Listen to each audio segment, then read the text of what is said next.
કંજૂસ વ્યક્તિએ જીવનભર કંજૂસી કરી અને 5 કરોડ રૂપિયા ભેગા કરી લીધા અને 60ની ઉંમરે વિચાર્યું કે હવે આ પૈસા નિરાતે વાપરશે અને જલસા કરશે. પરંતુ એવું થયું નહીં ને યમરાજ આવી ગયા દરવાજે. એ વ્યક્તિએ યમરાજને કહ્યું, મને થોડો સમય જીવવા દો ને, હજુ તો મેં ભેગું કર્યું છે, વાપરવાનું તો બાકી છે. યમરાજે કહ્યું, તારો સમય પૂરો થઈ ગયો ભાઈ. પેલા વ્યક્તિએ કહ્યું, મને ખાલી 3 દિવસ આપો ને, હું તમને મારા અડધા પૈસા આપી દઉં. યમરાજે કાંઈ ધ્યાન ના આપ્યું. પેલા વ્યક્તિએ ફરી પ્રાર્થના કરી, મને 1 દિવસ આપો ને, હું મારા વર્ષોથી કમાયેલા બધા જ પૈસા આપી દઉં.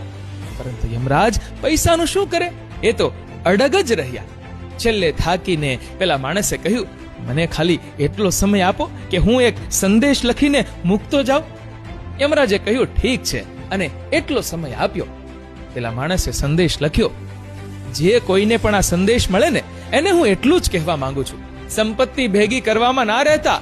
મેં જીવનભર પૈસા ભેગા કર્યા, પણ 5 કરોડ રૂપિયા આપ્યા ને તો પણ મને 1 દિવસ પણ ન મળ્યો. તમારી પાસે જે સમય આવ્યો છે ને, એ ખૂબ જ કિંમતી છે.